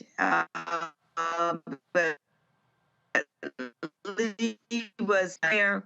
You know, his attitude was always the same. He was a gracious person, and I know I was so happy to be able to be sitting on the first tee in Augusta this year when he had the honor of being one of the starters. It was something he looked forward to for a long time, and you know, it's really sad when you lose a good friend. Jeff Champ, I had the honor of leading the Q&A between your son Cameron Champ and Lee Elder last year, March of last year, at the MAC Invitational. Lee couldn't attend in person due to COVID, also because of health reasons. We knew he had been battling some serious issues, but you often talked with him, and he often shared insights with your son Cameron, who's now on the PGA Tour. Yes, you know what? You know, I got to meet Lee, and I got to meet him at the Masters actually. But in 2020, you know, we invited Lee to come out to the MAC Champ Invitational to be the guest speaker, and COVID happened, and he, you know, in 2021, he was actually the guest speaker because you were the MC there. But just to meet somebody like that, you know, our family never had the opportunity to meet Charlie Sifford, Pete Brown, Calvin Pete, Ted Rhodes. And my dad passed, and I said, we have to find a way to meet Lee. And it's amazing how I just did some more homework on Lee, and Lee actually went to manual arts high school in Los Angeles where a bunch of champs went at Martin Luther King in Vermont. So he's a great man. I got to spend this summertime with him. Was at his birthday back in July. And, God bless him. And I just want to say thank you so much for paving the way to give my dad a chance to play this game. And now my son's playing this amazing game. Lee was, of course, native of Dallas, Texas. We had a great time with the Q&A. And I literally got back yesterday from New Orleans, and I was actually looking for that video. So, Jeff, y'all might have to send it to me again because I wanted to re-air it. It was a great conversation, him regaling us with stories of being on the PGA Tour. Roy Johnson, you're a fellow golfer. You spent many years at Sports Illustrated of course, talking to many athletes. And Lee Elder certainly was a groundbreaker.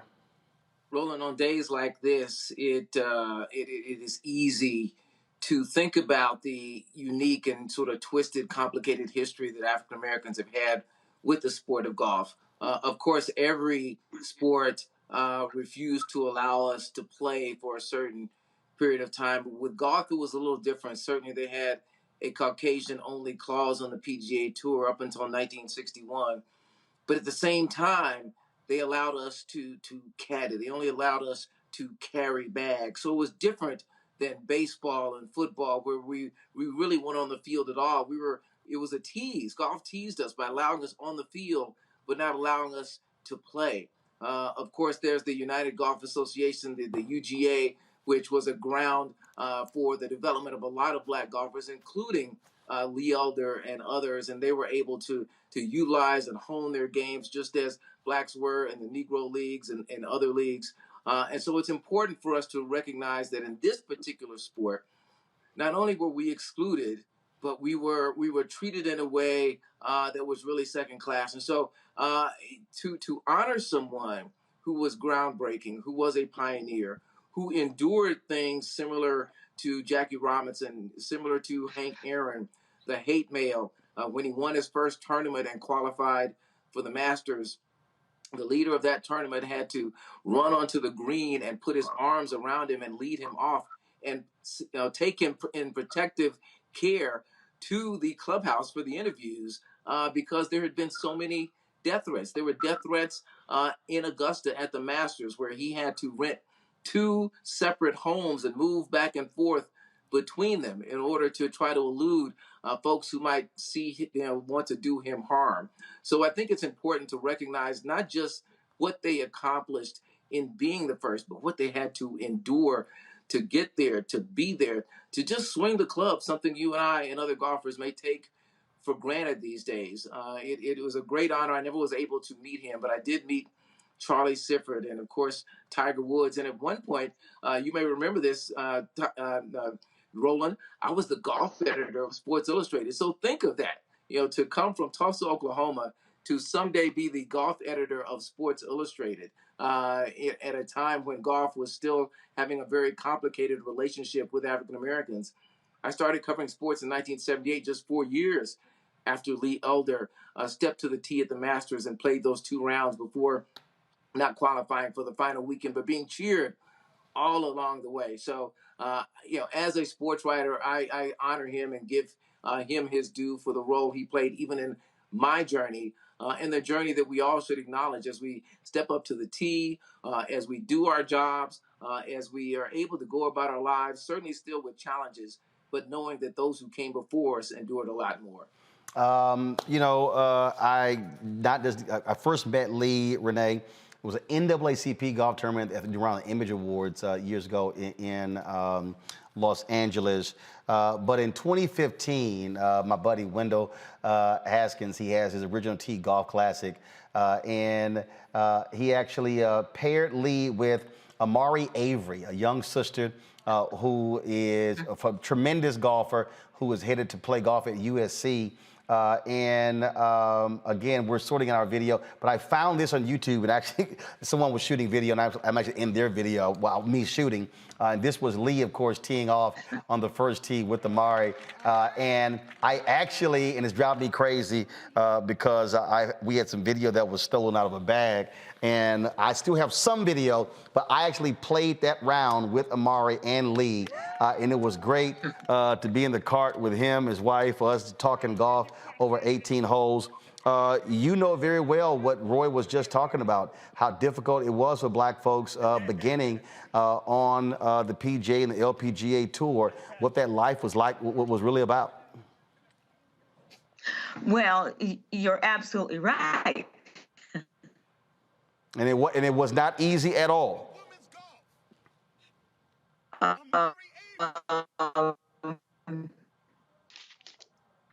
You know, it was back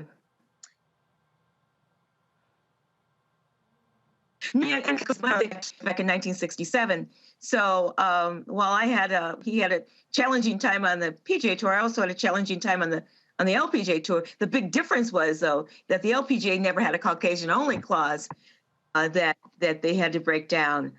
But you know, just being out there and at least, you know, during the I know in the 70s there were few more. I think we're Renee, hold tight 1 second because we're losing your signal. 1 second, Renee, we're losing your signal. We're going to get your signal straight because it's breaking up there. So y'all let me know when we have Renee fully back. Jeff, I want to go to you. How important was it to have a Lee elder share words of encouragement with Cameron and other black golfers, and for them to be able to talk to him and know him and his history? You know, it was so powerful. You know, just to see all the brown and black kids, you know, in a room together, and to hear what Lee went through, and you know, Lee's a character, and all the perseverance and everything that he went through, it's always going to help these young golfers. And one of the things, you know, including Cameron, you know, we were always the only blacks at a golf tournament.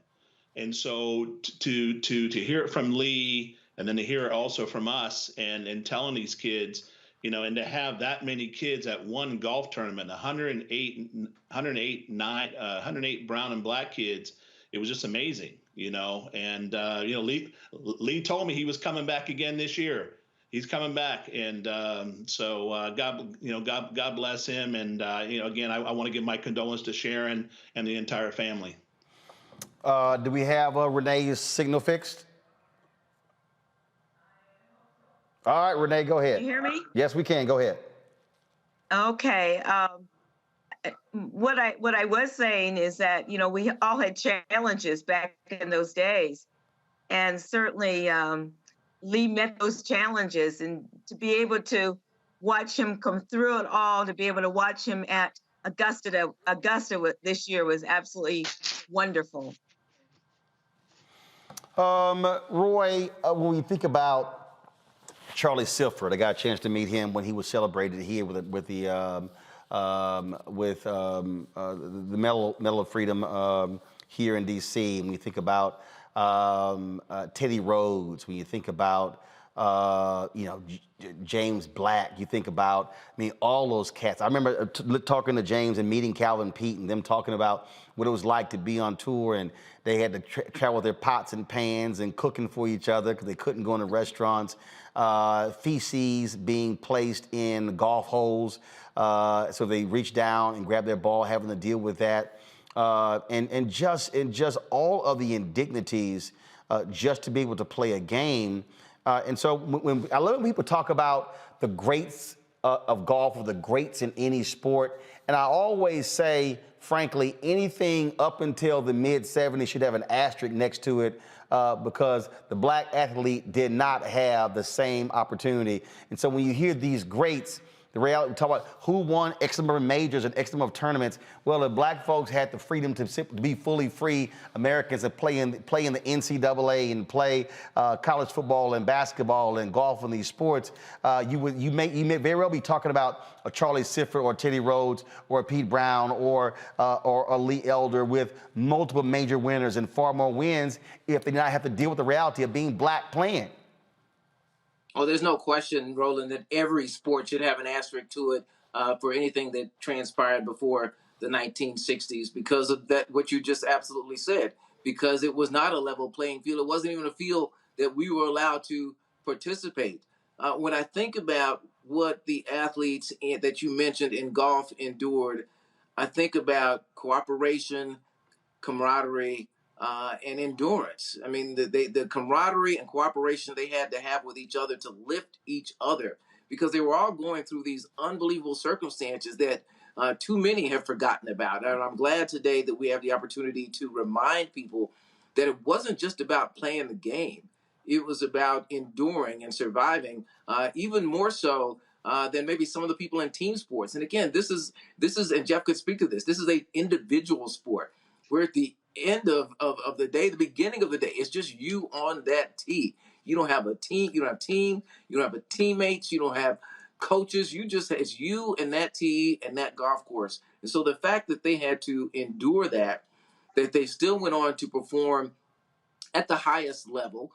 Most of them, by the time they got to the PGA and got their card, were past their prime. So we didn't even see them really in their prime for the most part. But that's because they were excluded until 1961. So the fact that they were able to support each other and still endure and prosper at the highest level of the game is something that should be remembered and not forgotten. As we teach our histories, we teach all of our histories. Every golfer on the tour should know the history of that sport, the good, the bad, and the ugly, so they can appreciate it every time they step up to the tee. Well, one of the things that, Renee and Jeff, is that one of the things that we can definitely say, anytime you saw Lee, even when he was battling his health issues, when he had the oxygen tank attached to him, you saw him at the Masters. We had to take a break at the Mac Invitational Q&A. Lee always had a smile on his face, and it was about joy. It was about joy, Renee, and he loved the game. He loves teeing it up, and I was joking with him big time. We're going to restream that tomorrow. I really want y'all to see the Q&A. When we first restreamed it, we had some audio issues, and so we're going to try to get that out to you. But that was the one thing. He always had a huge smile on his face, Renee. He did. He loved golf, and golf just made him happy, and it made him happy when he was able to do things with other people and for other people. I mean, he lived his life to play the game. He lived his life to be around others and to get them to enjoy the game of golf. I never saw Lee angry, ever. Well, I tell you, Jeff, I was just thinking about, we were playing the Jeffrey Osborne golf tournament, and Lee and his wife came out of the hotel, and Lee was like, he said, yeah, we're going to the airport. We got our time. And we were talking, I was like, Lee, you might want to double check your flight reservation. And then he didn't realize the distance we were from the Foxwood Casino to the airport. And he was like, wait a minute. He said, we going to miss this flight. I was like, Lee, why don't you take my car and get to the damn airport? You're going to miss that flight. And he just cracked up laughing. And that's just good to get the kind of guy he was. Roland, if I could just weigh in on that, because that's one of the things I thought about today. Every piece of video that I saw on Lee Elder, he was filled with joy. And knowing what he endured, and yet seemingly able to release the bitterness that it's easy to retain, to forget about and put a shield up, separating him from all he endured and not embracing that. Correct me if I'm wrong, Renee. You said that he was filled with joy and enjoyed the game of golf. But man, every time we saw him and every story you hear about him, he didn't hold on to what happened to him. And some athletes do. So it pains some, it breaks some, and some it even kills. But it seems that he was somehow able to separate himself and his heart from that which he saw, that which he experienced, the negatives that he endured. And man, that's a real gift. It is. And Lee didn't have any. I mean, he always saw the bright side of things and wanted others to also see that and feel that. Well, look, we certainly appreciate everyone sharing their stories. Jeff, thanks a bunch as well. Give my best to Cameron and as he competes on the PGA Tour, continue the tradition of Black excellence on the PGA Tour, and we look forward to sharing that Q&A. Y'all are going to really enjoy it. Lee had us cracking up. Telling the stories, especially one of the good stories, Renee, about how they used to go hustle golfers in certain cities for money, and they got to one place, and let's just say one guy was not happy that he got hustled by Lee and his friends, and they had to book it out of town or they were gonna get shot by a homeboy.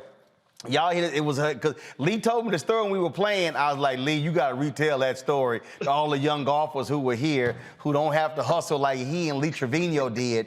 But it was a great story, and I look forward to sharing it with our folks. Roy Johnson, Renee Powell, Jeff Champ, I certainly appreciate you. Thanks a lot. Thank you. Okay, thanks, Roland. Thank you, guys. Thank you. All right, folks, I'm going to go to a quick break. We come back. A little more of the sights and sounds of the Bayou Classic this weekend, the 40th annual Bayou Classic between Southern University and Grambling State. That's next on Roland Martin Unfiltered.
Black Star Network is here.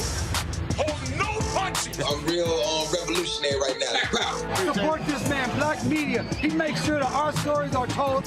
Thank you for being the voice of Black America, Roland. Stay black. I love y'all. All momentum we have now, we have to keep this going. The video looks phenomenal. See, this difference between Black Star Network and Black-owned media and something like CNN. You can't be Black-owned media and be scared. It's time to be smart. Bring your eyeballs home.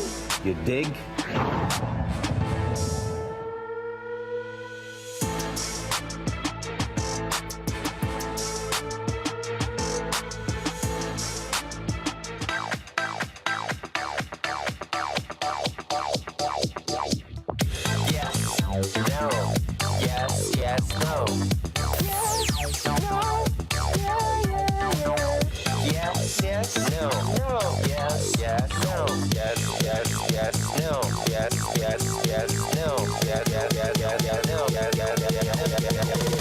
I need to try it first.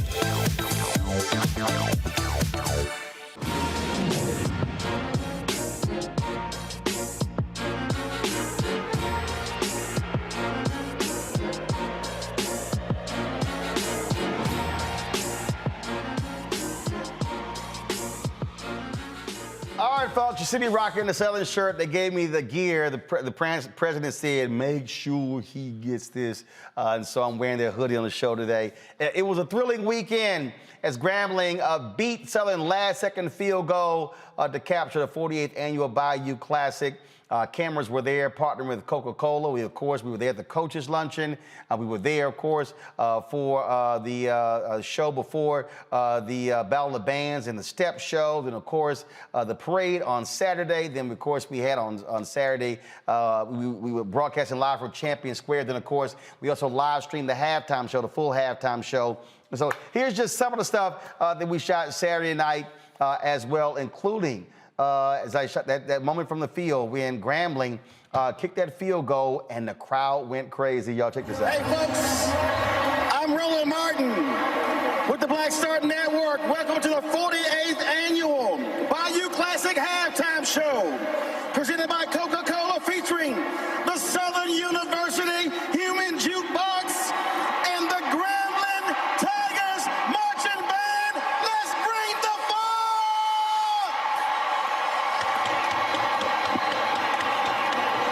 Mic check, one.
wonderful. To God be the glory. To God be the glory.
All right. DC. Yes, sir. All right. Nice to meet you. All right, Frank. Good to meet you. Yes, sir.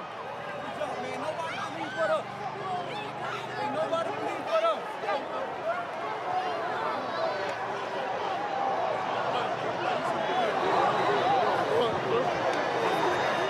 This should save my life. This should save my life. How about I never play this shit again?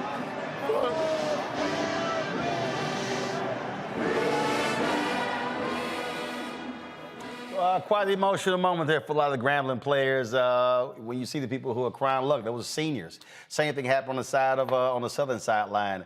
And so last game for many of those folks, last time they ever played football, last time they ever cheer, last time they ever play in the band, last time they ever be a dancer or a drum or, you know, carrying the flags. And so a great weekend on both sides, and we certainly appreciate Coca-Cola for partnering with us to bring you the 40th annual Bayou Classic. Next month, we will be in Atlanta for the Celebration Bowl, pitting the winner of the SWAC Conference as well as the MEAC Conference. Looking forward to that. We'll be there December 14th through the 19th, bringing you all the festivities from the Celebration Bowl, sponsored by Coca-Cola. And so we're looking forward to that. And so thank you so very much. All right, folks, that's it for us. We will see you guys tomorrow right here on Roland Martin Unfiltered. Don't forget to download the Black Star Network app.